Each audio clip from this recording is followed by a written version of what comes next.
Hello students, आज हम हिंदी व्याकरण के इस वीडियो में संज्ञा क्या है ये समझते हैं। इसे इंग्लिश में नाउन कहते हैं।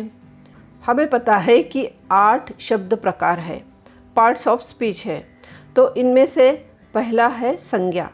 चलिए हम समझते हैं कि संज्ञा क्या है। यहाँ मैंने कुछ शब्द लिखे हैं। मैं, मेरा परिवार, मेरा घर, मेरे रिश्तेदार, रिश्तेदार मतलब रिलेटिव्स, परिवार फैमिली, आसपास के लोग, आसपास की चीज़ें थिंग्स, गांव, देश, दुनिया।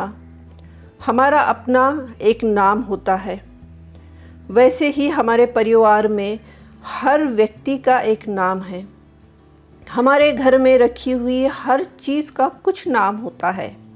वैसे ही अगर आप अपने रिश्तेदार देखो, आसपास के लोग या चीज़ों को देखो तो हर चीज़ का कोई ना कोई नाम होता है। आपके गांव का कुछ नाम होगा, या शहर है तो शहर का कुछ नाम होगा, देश का नाम है। इन शॉर्ट हम ये कह सकते हैं कि इस दुनिया में हर व्यक्ति, वस्तु जिसे हम देख सकते हैं उसका कुछ ना कुछ नाम होता है। यहाँ लिविंग थिंग भी आती है और नॉन लिविंग थिंग भी आते हैं। जो जीवित है उसका भी नाम होता है और जो निर्जीव है उसका भी नाम होता है। तो इन नामों को ही हम संज्ञा कहते हैं। यहाँ लिखा है कि जिसे हम देख सकते हैं उनका कुछ नाम होता है और हम उन्हें संज्ञा कहते हैं। तो क्या जिसे हम नहीं देख सकते वो भी संज्ञा है? हाँ, बिल्कुल है। क्यों नहीं है? वो संज्ञा है। जिसे हम देख नहीं सकते वो भी संज्ञा है। चलिए इसके एग्जाम्पल्स देखते हैं, फिर आपको समझ में आएगा कि संज्ञा क्या है। हवा, क्या हम हवा देख सकते हैं?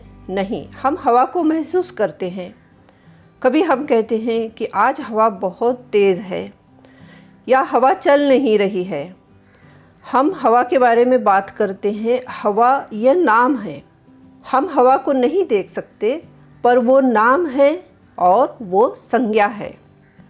हम ह्यूमन बीइंग्स हैं, हम मनुष्य हैं। मनुष्य को भगवान ने इमोशंस दिए हैं, वो इमोशंस भी नाम हैं, जैसे खुशी, ईमानदारी, दुख, परेशानी।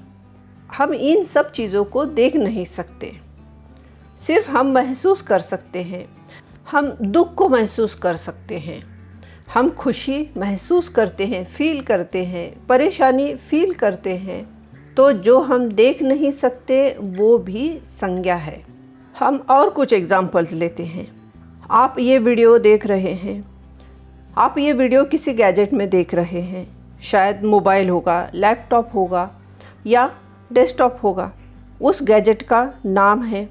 वैसे ही ये वीडियो आप ऐप में देख रहे हैं, यूट्यूब का ऐप है, यूट्यूब ये उसका नाम है।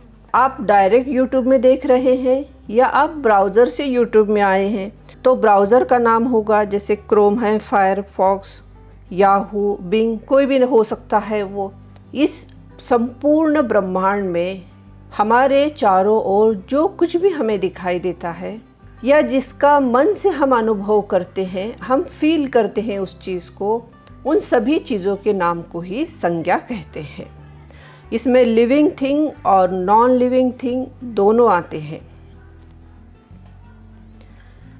हमने शॉर्ट में समझा कि संज्ञा क्या होता है।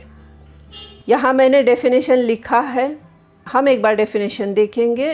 ये डेफिनेशन आपको याद करने की ज़रूरत नहीं है, संज्ञा की परिभाषा याद करने की ज़रूरत नहीं है। संज्ञा क्या है, किस चीज़ को संज्ञा कहते हैं, बस इतना ही आपको समझना है।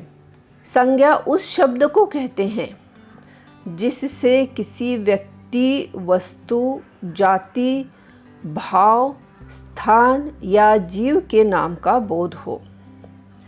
हिंदी व्याकरण में संज्ञा एक विकारी शब्द है। हमने प्रीवियस वीडियो में विकारी शब्द और अविकारी शब्द देखा है। विकारी शब्द मतलब जिन शब्दों में चेंज होता है, चेंजेबल हैं, वो अपना रूप बदलते हैं, उसे विकारी शब्द कहते हैं। तो संज्ञा क्या है? It represents to a person, व्यक्ति, थिंग, वस्तु, जाति, स्थान, प्लेस, भाव, इमोशंस, क्वालिटी, इन सब शब्दों को संज्ञा कहते हैं। इन शॉर्ट, संज्ञा इज़ ए नेमिंग वर्ड। किसी चीज़ के नाम को संज्ञा कहते हैं। संज्ञा के 5 टाइप्स हैं, 5 प्रकार हैं। व्यक्तिवाचक संज्ञा, प्रॉपर नाउन, जातिवाचक संज्ञा, कॉमन नाउन, भाववाचक संज्ञा, एब्स्ट्रैक्ट नाउन, समूहवाचक संज्ञा, कलेक्टिव नाउन, द्रव्यवाचक संज्ञा, मटेरियल नाउन। आज हम बिल्कुल शॉर्ट में इन सब टाइप्स को देखेंगे और आगे के वीडियोज़ में डिटेल में समझेंगे। 2 उदाहरण लिए हैं, एक है इंडिया और दूसरा महात्मा गांधी। दोनों भी व्यक्तिवाचक संज्ञा है। व्यक्तिवाचक संज्ञा क्या होता है, तो किसी भी स्पेसिफिक पर्सन, थिंग या प्लेस के लिए होता है। मतलब किसी खास व्यक्ति के लिए, खास चीज़ के लिए, खास जगह के लिए जो नाम होता है उसे हम व्यक्तिवाचक संज्ञा कहते हैं। जैसे अगर हम भारत यह शब्द लिखते हैं तो हमारे दिमाग में सिर्फ भारत का ही इमेज होगा। इमेज मतलब जो मैप है वो। वैसे ही अगर हम महात्मा गांधी बोलते हैं तो हम सिर्फ गांधी जी के बारे में बात कर रहे हैं, वो स्पेसिफिक है।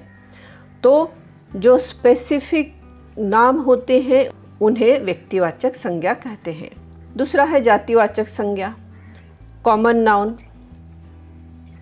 जातिवाचक संज्ञा उस चीज़ के पूरे जाति का बोध कराता है। जैसे हमने यहाँ लिया है किताब। किताब यह शब्द सभी प्रकार के किताबों के लिए आती है। वो कोई भी हो, चाहे नॉवेल हो, प्ले हो, कोई स्टोरी बुक हो या कोई रिलीजियस बुक हो, तो सभी प्रकार की किताबों के लिए किताब यह एक कॉमन नाउन है, यह जातिवाचक है। वैसे ही दूसरे फोटो में देख रहे हैं हम चश्मा, कॉफ़ी, टेबल, ये सब जातिवाचक संज्ञाएं हैं। ये किसी एक स्पेसिफिक टेबल या किसी स्पेसिफिक कॉफ़ी के लिए नहीं यूज़ किया है। कॉफ़ी है मतलब वो कॉफ़ी कोई भी हो सकती है, किसी भी ब्रांड की हो सकती है, कोल्ड कॉफ़ी हो सकती है या हॉट कॉफ़ी हो सकती है। तो कॉफ़ी यह जातिवाचक संज्ञा है। तीसरा है भाववाचक संज्ञा, एब्स्ट्रैक्ट नाउन। भाववाचक संज्ञा में भाव, हमारे इमोशंस, गुण, दोष मीन्स क्वालिटीज़, अवस्था जैसे बचपन, बुढ़ापा, ये सब आते हैं। यहाँ 2 बच्चे हैं, बहुत खुश हैं। खुशी यह भाववाचक संज्ञा है।